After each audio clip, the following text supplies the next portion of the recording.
श्री स्वामी समर्थ. जय जय स्वामी समर्थ. नमस्कार मैत्रिणींनो, स्वागत आहे तुम्हा सर्वांचं पुन्हा एकदा माझ्या या नवीन व्हिडिओमध्ये. तर येत्या 28 ऑगस्टला आलेला आहे शुक्रवार आणि या शुक्रवारी आलेलं आहे रक्षाबंधन. दरवर्षी श्रावण महिन्यातील नारळी पौर्णिमा जी येते तर ती रक्षाबंधन म्हणून साजरी केली जात असते. यंदा या नारळी पौर्णिमेचा प्रारंभ जो आहे तर तो बघा 27 ऑगस्टला सकाळी 9:05 होणार आहे आणि समाप्ती ही 28 ऑगस्टला सकाळी 9:47 होणार आहे. आणि नारळी पौर्णिमा जरी 27 ऑगस्टला असली तरी बघा आपल्या हिंदू धर्मामध्ये उदय तिथीला खूप महत्त्व दिलं जातं आणि त्यामुळंच उदय तिथीनुसार रक्षाबंधन हे 28 ऑगस्टला म्हणजे शुक्रवारी आपल्याला साजरं करायचं आहे. तर बघा रक्षाबंधन म्हणजे रक्षा म्हणजे संरक्षण आणि बंधन म्हणजे बंध. एकत्रितपणे हे नाव विशेष आणि बहीण भावाच्या नात्यामधील गोडवा वाढवणारा हा जो सण आहे तर तो अतिशय महत्त्वाचा आणि शुभ मानला जातो. भावामधील काळजी आणि जबाबदारीचं नातं हा सण व्यक्त करत असतो. हा सण भाऊ बहिणीच्या पवित्र आणि अतूट नात्याचं प्रतीक आहे. या दिवशी प्रत्येक बहीण आपल्या भावाच्या मनगटावरती राखी बांधत असते आणि त्याच्या दीर्घायुष्यासाठी, सुख समृद्धीसाठी, भरभराटीसाठी प्रार्थना करत असते. भाऊ तिच्या संरक्षण करण्याचं वचन आपल्या बहिणीला देत असतो. आता दरवर्षीप्रमाणे याही वर्षी सुद्धा या बंधनावरती बघा भद्राची जी छाया आहे तर ती असणार आहे. तर बघा भद्रा काळ जो आहे तर तो खूप अशुभ मानला जातो. या भद्रा काळामध्ये बघा कोणतंही शुभ कार्य असो किंवा नवीन कार्याची जी सुरुवात आहे किंवा पूजापाठ असतील तर ते केले जात नाहीत. जेव्हा भद्रा पृथ्वीवरती निवास करते तेव्हा तिचा प्रभाव हा नकारात्मक असतो आणि म्हणून या काळामध्ये आपण कोणतेही शुभ कार्य करत नाही किंवा करणं वर्ज्य मानलं जातं.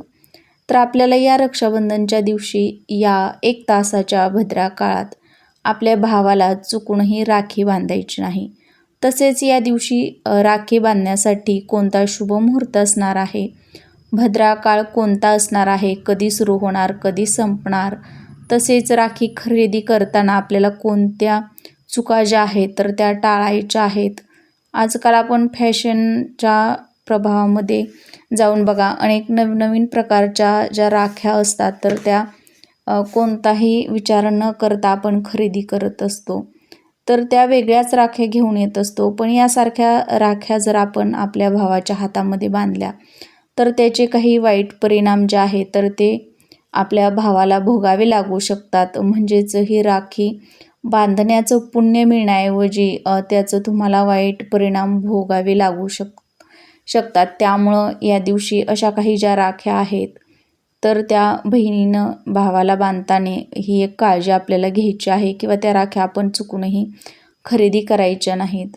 त्यासोबतच बघा आपल्याला या वस्तूने भावाला दीर्घ आयुष्य प्राप्त होतं. तर याबद्दलची संपूर्ण जी माहिती आहे तर ती आपण आजच्या या व्हिडिओमध्ये जाणून घेणार आहोत. आणि ही जर सगळी माहिती तुम्हाला जाणून घ्यायची असेल तर त्यासाठी तुम्हाला हा व्हिडिओ शेवटपर्यंत पाहायचा आहे. चॅनलवरती नवीन असाल किंवा पहिल्यांदाच भेट दिली असेल तर चॅनलला सबस्क्राईब करायचं आहे. चला तर मग अशा नवीन सुंदर व्हिडिओला सुरुवात करूया. रक्षाबंधन जो हा सण आहे तर तो अत्यंत महत्त्वाचा आणि पवित्र असा सण आहे. बहीण भावाच्या नात्याचा उत्सव असतो जो त्यांच्या प्रेमाचे आणि विश्वासाचं प्रतीक मानला जातो. आपण दरवर्षी बघा श्रावण महिन्यात जी नारळी पौर्णिमा येते तर त्या पौर्णिमेला रक्षाबंधन हा सण साजरा करत असतो.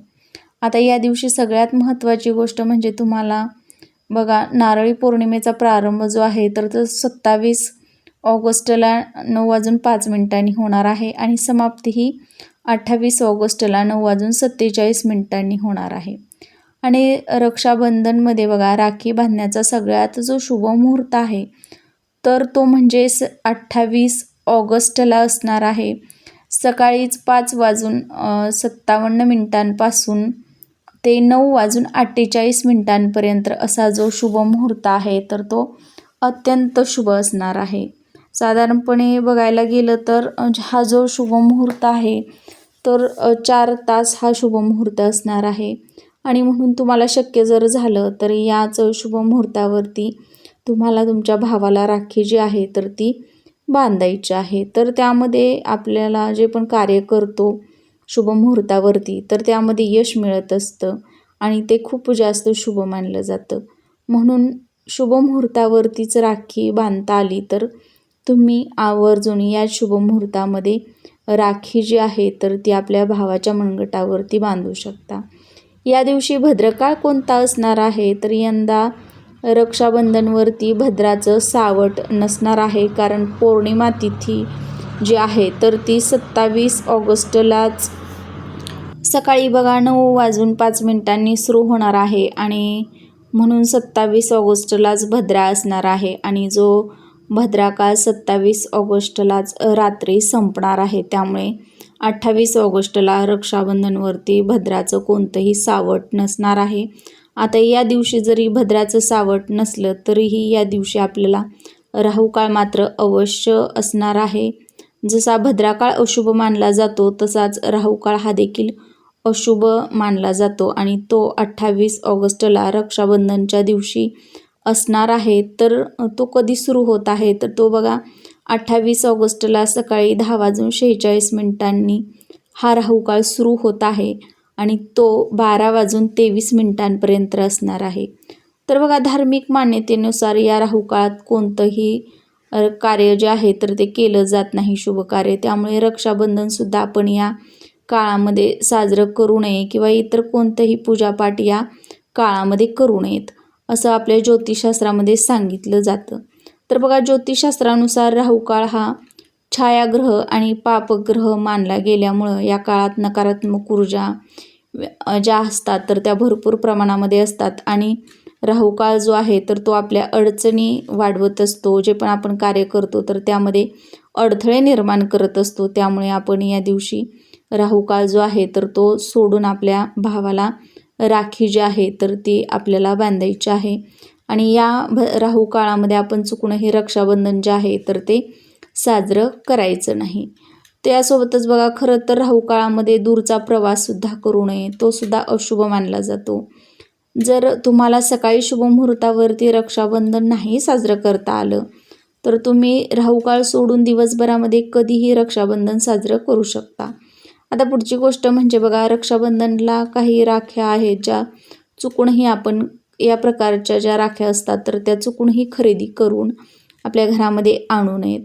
राख्या खरेदी केल्यात आपण या तर त्याचे वाईट परिणाम जे आहेत तर ते आपल्याला भोगावे लागत असतात आणि जेव्हा अशी राखी आपण आपल्या भावाच्या हातामध्ये किंवा मनगटावरती बांधतो तेव्हा राखीचा काहीतरी नकारात्मक परिणाम हा आपल्या भावावर सुद्धा होत असतो.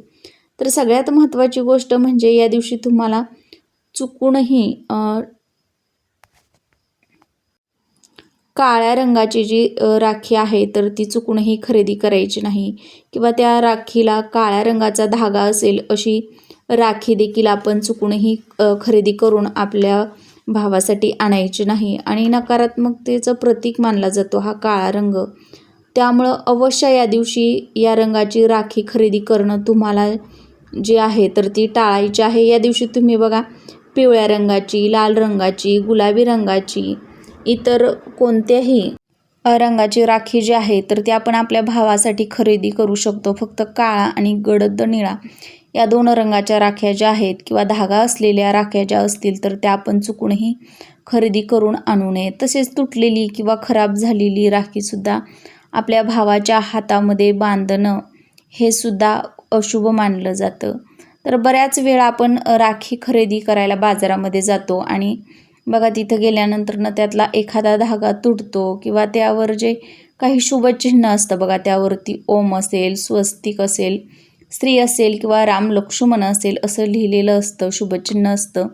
तर ते कधी कधी मोडून जातं किंवा चुकून अशा वेळी आपण तिचं राखी खरेदी करून आणतो, आपण बघत नाही आणि अशावेळी हे जर शुभचिन्ह तुटलेलं असेल तर तशी देखील राखी आपण आपल्या भावाच्या मनगटावरती चुकूनही बांधू नये, कारण ते सुद्धा अशुभ मानलं गेलं आहे.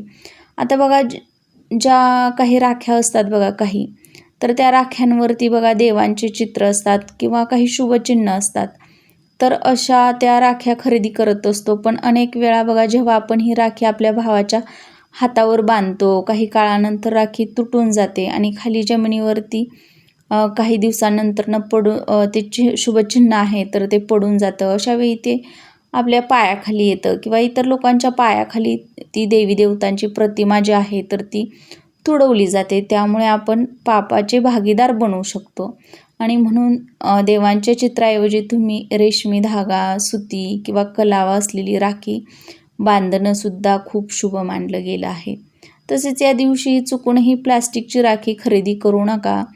प्लास्टिक अशुद्ध मानलं जातं बघा. हे सुद्धा आपण आपल्या भावाच्या मनगटावरती अशी सुद्धा राखी बांधू नयेत.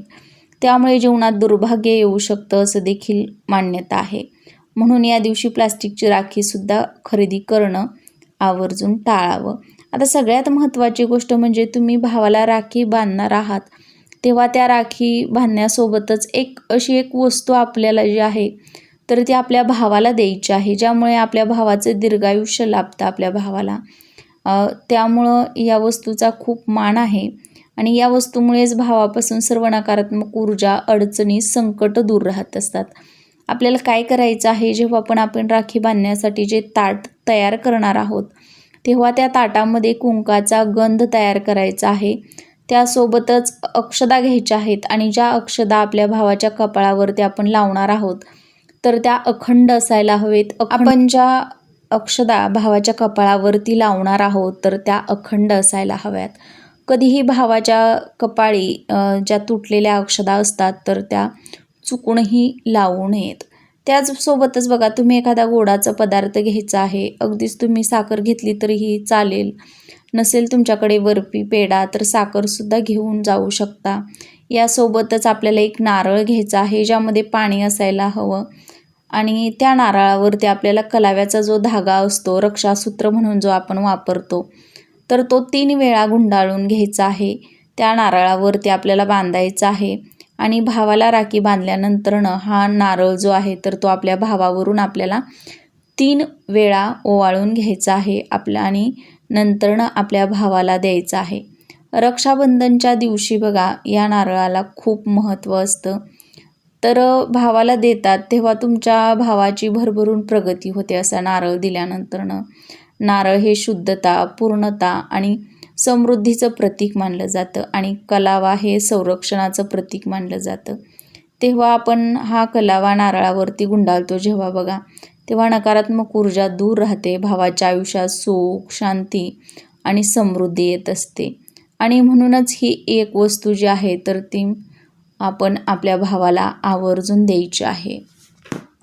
तर सांगितल्याप्रमाणे तुम्हाला या 2 तासाच्या भद्रा काळात आपल्या भावाला चुकूनही राखी बांधायची नाही आणि जो शुभमुहूर्त सांगितलेला आहे तर त्या शुभमुहूर्तामध्ये तुम्ही आपल्या भावाच्या मनगटावरती राखी बांधण्याचा जास्तीत जास्त प्रयत्न करायचा आहे. आणि हा जो एक नारळ आहे तर तो आपल्या भावाला आवर्जून आपल्याला या रक्षाबंधनच्या दिवशी द्यायचा आहे. माहिती आवडल्यास व्हिडिओला लाईक करा, शेअर करा आणि चॅनलवर नवीन आला असाल किंवा पहिल्यांदाच भेट दिली असेल तर प्लीज चॅनलला सबस्क्राईब करा.